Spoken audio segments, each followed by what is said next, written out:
Okay students, அதாவது circuit தியரியில் நான் ஏற்கனவே உங்களுக்கு ஒரு ப்ராக்டிஸ் ப்ராப்ளம் கொடுத்துருந்தேன், ஒரு பேப்பரில் எடுத்து அனுப்பியிருந்தேன். அதை நாம் இப்போ என்ன பண்ணலாம், சால்வ் பண்ணி பார்க்கலாம்.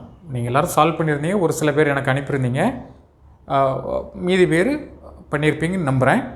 ஓகே, நாம் அதை எப்படி சால்வ் பண்ணுறது அப்படிங்கிறத பாருங்கள். ஓகே ஸ்டூடெண்ட்ஸ், பாருங்கள். தி effective resistance existing across the voltage source is இவ்வளோ கொடுத்துருக்குறாங்க. சர்க்யூட் இந்த மாதிரி இருக்குது. இங்கே ஒரு டிபெண்ட் சோர்ஸ் இருக்குது. டிபெண்ட் சோர்ஸ் எவ்வளவு? I/4 அப்படின்னு இருக்குது. Okay right. இப்போது அக்ராஸ் த சோர்ஸுக்கு அக்ராஸா அப்படின்னு சொன்னால் இது அப்படி தானே, இதுக்கு இடையில் எவ்வளவு அப்படிங்கிறது. அப்போ இந்த ரெண்டு பாயிண்ட்டுன்னு சொன்னால் இந்த ரெண்டு பாயிண்ட் தான், அப்படி தானே. தேர்ஃபோர் 4 ஓமுக்கு அக்ராஸாக எவ்வளவு வோல்டேஜ் இருக்குதோ டிவைடட் பை டோட்டல் கரண்ட் போட்டோம்னு சொன்னால், இந்த கரண்ட் அந்த 4 ஓம் வழியாக என்ன கரண்ட் போகுதோ அதை போட்டோம்னு சொன்னால் நம்மளுக்கு என்ன கிடச்சிட போகுது? ரெசிஸ்டன்ஸ் கிடச்சிட போகுது. Therefore voltage across 4 ohm equal to V equal to I into R. V equal to I into R. I into 4 ohm, அவ்வளோதான். இப்போ இந்த I எவ்வளவு அப்படிங்கிறத தேவை. இந்த I இது வழியாக போகக்கூடிய கரண்ட். ஓகே, ஸோ அப்போது நான் பொதுவாக ஐன்னு போட்டு இங்கே குழம்பிட வேண்டாம். 4 நாம் கூட அதை பிரித்து எடுத்துக்கலாம். இதை I2 அப்படின்னு கூட வச்சுக்கூடும். தேர்ஃபோர் I2 இன்ட்டு 4 ஓம். இப்போ I2ங்கிற கரண்ட் எவ்வளவு? வேர் I2ங்கிற கரண்ட் எவ்வளவுன்னு தெரியணும். இங்கே பாருங்கள், இங்கே என்ன கரண்ட் போகுது? I/4 போகுது, அப்படி தானே. ஸோ அப்போ கண்டிப்பாக இங்கே எவ்வளோ போகணும்? இது ஐயில் இப்படி கூட நீங்கள் போடலாம், I மைனஸ் I/4 அப்படின்னு போடலாம். தேர்ஃபோர் 3/4 I அப்படிங்கிறது தெரிஞ்சிடும். ஸோ I2ங்கிறது வேறு யாரும் கிடையாது, 3/4 I அப்படின்னு சொல்லி. So therefore V equal to I2க்கு பதிலாக 3/4 into 4, 3/4 I, 3/4 I into 4. 4 cancel, இந்த ஐயை கீழே கொண்டு வந்துருங்க. V/I equal to 3. V/I தான் யார்? R, அப்படி தானே. R ஈக்குவல் டு V/I, இதுதான் 3 ஓம். ஓகே, ஸோ இந்த ரெண்டு புள்ளிக்கு அக்ராஸ் ஆன வோல்டேஜ் டிவைடட் பை டோட்டல் இந்த இது வழியாக போகக்கூடிய கரண்ட், அல்லது இதை பார்க்கணும், அதை நாம் பார்க்க வேண்டாம், இதுக்கு அக்ராஸ் பார்த்தாலே போதுமானது. தேர்ஃபோர் V/I ஈக்குவல் டு 3 ஓம் அப்படிங்கிறது answer. Okay okay students, next problem பாருங்கள். In the electrical circuit shown below, the value of current in 3 ohm resistor. Okay, 3 ohm ரெசிஸ்டரில் என்ன கரண்ட் போகுது அப்படின்னு கேட்குறாங்க. 5 ஆம்பியர் இங்கே இருக்குது. ஸோ இப்போது இதில் வோல்டேஜ் சோர்ஸ்லாம் இல்லையே சார், நான் எப்படி போகிறது? இதை நான் கரண்ட் சோர்ஸாக மாற்றிடல, இதை கரண்ட் சோர்ஸாக மாற்றிடலாமா? இந்த ரெண்டு சேர்த்து தாராளம் பண்ணலாம், ஒன்றும் பிரச்சனை கிடையாது. ஓகே, இதை நீங்கள் அப்படி மாற்றிட்டு பண்ணலாம். இல்லைன்னா இன்னொரு வழி இருக்குது, அதை பாருங்கள். இப்போது இது வழியாக வரக்கூடிய கரண்ட் 5, இது வழியாக கொஞ்சம் கரண்ட் போகுது, இது வழியாக கரண்ட் போகுது, அப்படி தானே. ஸோ நம்ம கரண்ட் டிவைடர் ரூலை யூஸ் பண்ணிடலாமா? தாராளமாக யூஸ் பண்ணலாம். எப்படி கரண்ட் டிவைடர் ரூல் என்ன சொல்லுது? இப்போது கரண்ட் இன் 3 ஓம் ரெசிஸ்டர், சரியா, ஈக்குவல் டு எனக்கு மொத்த கரண்ட்டை முதல்ல போடணும் 5, எய்த்தாப்பில் யார் போகிறா சரினா. ஸோ எய்த்தாப்பில் என்ன ரெசிஸ்டன்ஸ் இருக்குது divided by total resistance 2 + 3. Okay, so இப்போ பாருங்கள், 5 divided by 5 into 2, so 2 ampere. சிம்பிளாக முடிஞ்சுது. So current through 3 ohm is 2 ampere. எப்படி பண்ணோம் அப்படிங்கிறது தான் முக்கியமானது. இதில் இந்த 3 ஓம் வழியாக போகுதுன்னு சொன்னால் மொத்த கரண்ட்டை பார்க்கணும். அதுக்கடுத்து அதுக்கு ஆப்போசிட்டில் யார் அந்த ரெசிஸ்டன்ஸை போடணும், அப்புறம் கீழே டோட்டல் ரெசிஸ்டன்ஸ் போடணும், அவ்வளோதான். ஸோ இதை பண்ணாலே நம்மளுக்கு முடிஞ்சுது. ஓகே, வோல்டேஜ் சோர்ஸாக கன்வெர்ட் பண்ணிட்டு பார்க்கலாமா? இதை current and I into R voltage source பாருங்கள், இப்படியும் பண்ணலாம்.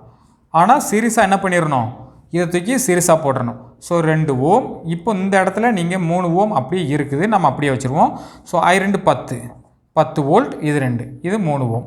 இப்போ பாருங்கள், இது வழியாக போகக்கூடிய கரண்ட் தான் அந்த 3 ஓம் வழியாக போகும். ஸோ KVL அப்ளை பண்ணிடுங்க, அவ்வளோதான்.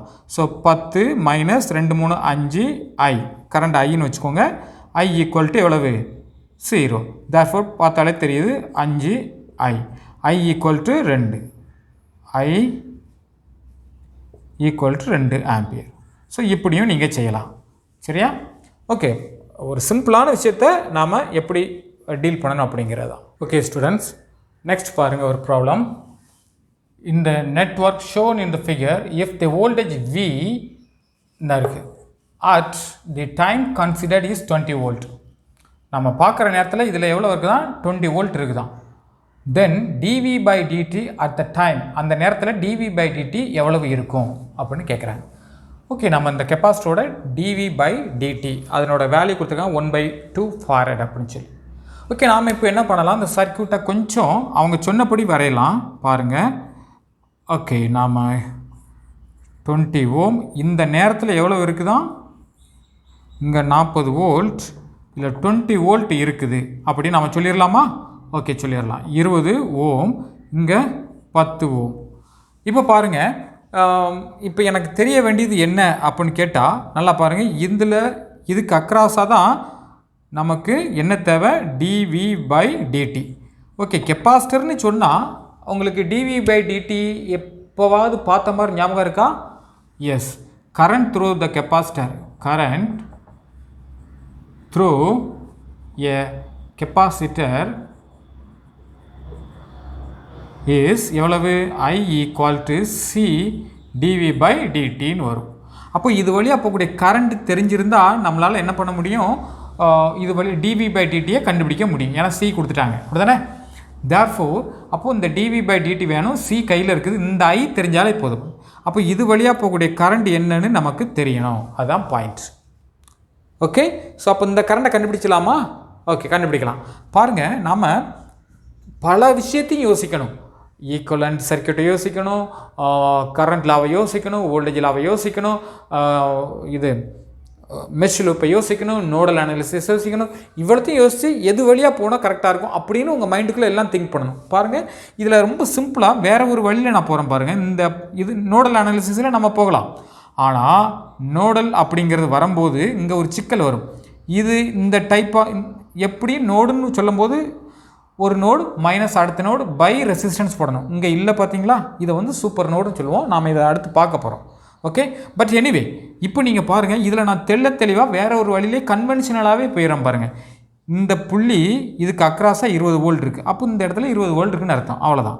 தேர்ஃபோர் இந்த கரண்ட் ஐன்னு வைப்போம். இந்த கரண்ட்டை என்னால் முதல்ல கண்டுபிடிக்க முடியுதான்னு பார்ப்போம். கண்டுபிடிச்சிடலாமா? இந்த கரண்ட்டுக்கு ஃபார்முலா எப்படி எழுதலாம், இந்த இடத்துல 20 வோல்ட் இருக்குது, அப்படி தானே? ரைட். அப்போ 40 - 20/10. Therefore current I equal to 40 - 20/10, அவ்வளோதான். 40 - 20/10 நோடல் அனாலிசிஸ் படி. Okay, therefore 20/10 equal to 2 ampere.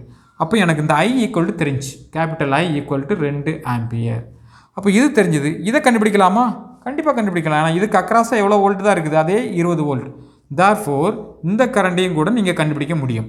இந்த கரண்ட் நம்ம I1ன்னு வைப்போமா?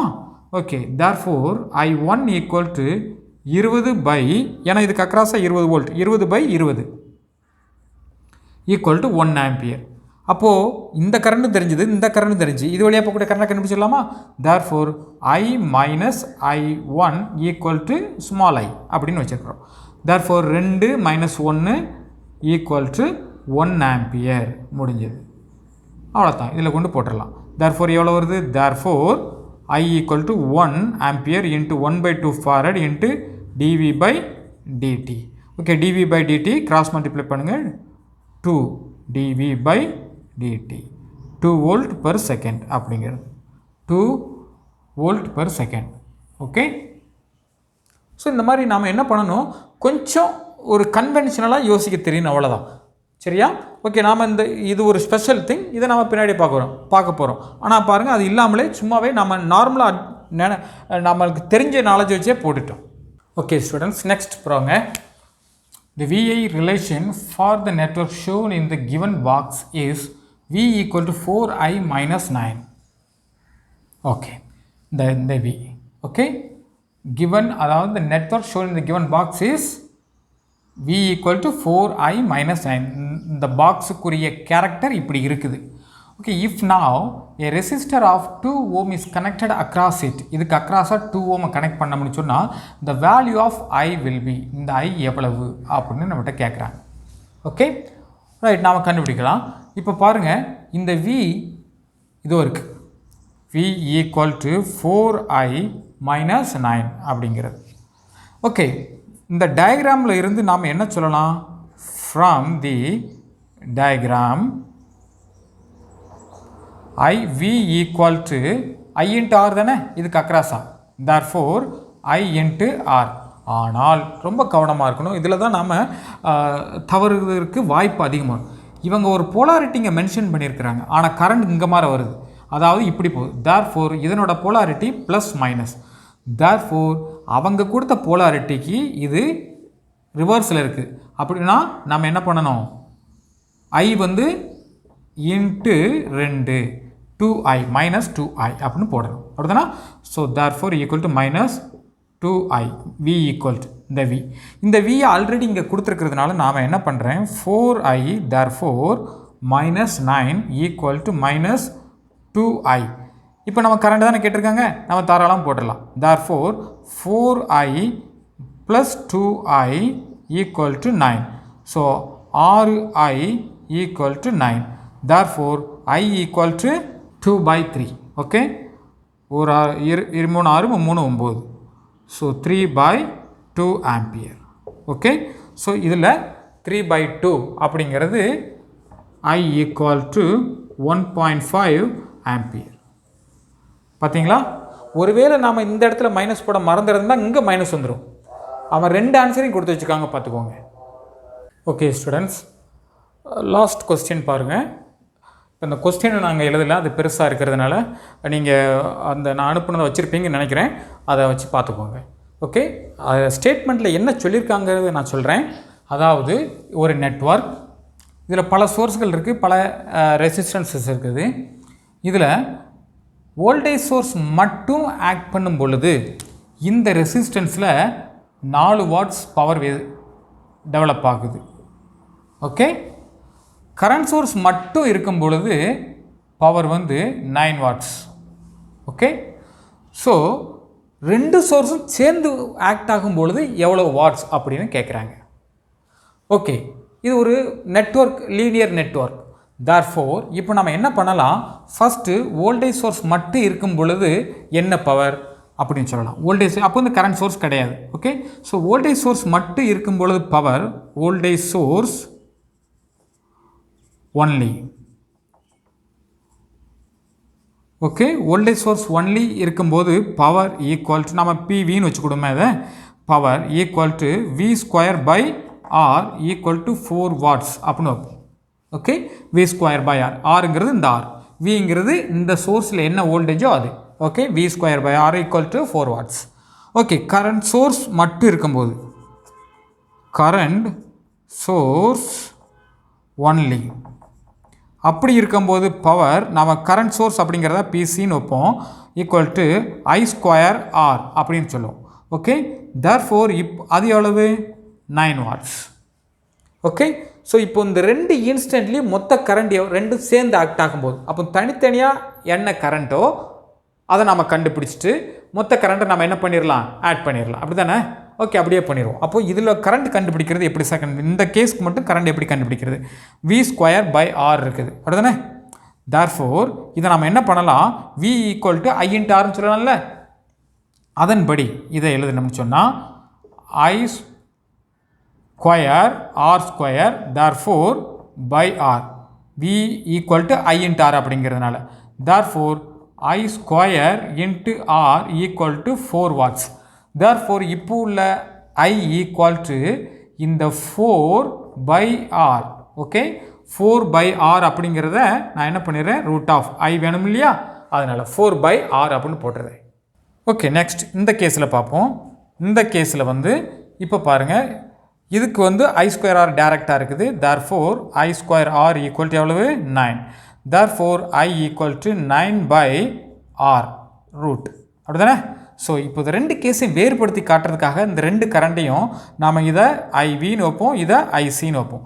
therefore இப்போ டோட்டலாக எவ்வளோ கரண்ட்? டோட்டல், அதாவது ரெண்டும் ஆக்ட் ஆகும் பொழுது IV ப்ளஸ் IC இந்த ஸ்கொயர் இன்ட்டு ஆர், இதுதான் நம்மகிட்ட கேட்குறது எவ்வளோ பவர்னு சொல்லி. ஏன் போட்டுக்குன்னு தெரியுதா? டோட்டல் கரண்ட் I2R படி டோட்டல் பவர் எப்போ ரெண்டும் சேர்ந்து ஆக்ட் ஆகும் பொழுது. So IV + IC the whole square up into R. இப்போ அது எவ்வளவுன்னு கண்டுபிடிக்கணும். சரியா? ஸோ இப்போ IV எவ்வளவு? 4√4 2/√R அப்படின்னு சொல்லிடலாம். அல்லது பாருங்கள் √4/R plus √9/R the whole square into R. இப்போ இதை கொஞ்சம் சரி பண்ணி எழுதணும். ஓகே, நாம் எழுதுவோம். A² + B² 2AB A + B the whole square formula அப்படி பண்ணுங்கள். இதை பண்ணணும்னு சொன்னால் 2/√R அப்படின்னு இருக்கும். இங்கே ப்ளஸ் 3/√R அப்படின்னு இருக்கும். therefore இதனோட ஸ்கொயர் என்ன அப்படின்னு பார்க்கும் பொழுது இன்ட்டு R கடைசியாக போட்டுக்கிடுவோம். therefore இதனோட ஸ்கொயர் A² அப்படின்னா 4/R plus B² 9/R plus 2 into AB. அப்போது 2 × 3/Rன்னு வரும். ஓகே, ஸோ இவ்வளவும் இன்ட்டு R இவ்வளவும் என்னென்னு பார்க்கணும். ஸோ மொத்தத்தில் கீழே R இருக்குது. அதை ஃபுல்லாக காமனாக வெளியே எடுத்துட்டோம்னு சொன்னால் R கேன்சல் ஆயிரும். therefore உள்ளே இருக்கிறது யார் மட்டும்? 4 + 9 + 2 4 நம்ம 12. Okay, so into R equal to எவ்வளவு? R cancel 12 4 16 9 25. இதுதான் total power 25 watts. Okay, so 25 watts எப்படி வந்ததுன்னு பார்த்துக்கோங்க. இந்த பவரை நீங்கள் கொஸ்டின் மார்க் போட்டுங்களே, அதை Pன்னு வச்சுக்கோங்க. அந்த P = 25 வாட்ஸ் வந்தது. எப்படி வந்தது அப்படிங்கிறத இந்த மாதிரி பண்ணிக்கிடும். Okay, right. இப்போ இந்த மாதிரி நெட்வொர்க் கொடுத்துருந்தாங்கன்னா ஒரு ரிலேஷன்ஷிப் கொடுப்பாங்க. இதுக்கு முந்தின ப்ராப்ளத்தில் நாம் பார்த்துருப்போம். அது ரொம்ப சிம்பிள். நம்ம ரிலேஷன்ஷிப்பை பயன்படுத்தணும். அந்த ரிலேஷன்ஷிப்புக்குரிய V அல்லது Iயை கொடுத்துருப்பாங்க. அதை தூக்கி கொண்டு இதில் போட்டுற வேண்டியதான், வேறு ஒன்றும் கிடையாது. ஓகே, ஸோ அந்த மாதிரி நீங்கள் கற்பனை பண்ணிக்கு செய்ய வேண்டியே இருக்கும். ஓகே, ஸோ அதை நீங்கள் பழகிக்கங்க, ப்ராக்டிஸ் பண்ணுங்கள். உங்களுக்கு நிறைய அந்த ஒரு மோரல் பூஸ்டர் கிடைக்கும். ஓகே, ஸோ நிறைய ப்ராக்டிஸ் ப்ராப்ளம் நானும் தரேன். அதை நீங்களும் சால்வ் பண்ணி பாருங்கள். ஓகே, இப்போது இந்த ஒரு 5 ப்ராப்ளம் கொடுத்துருப்போன்னு நினைக்கிறேன். இந்த 5ல் இருந்து நீங்கள் நிறைய கற்றுக்கிட்டு இருப்பீங்க. ஓகே, நம்ம நெக்ஸ்ட் போகலாம்.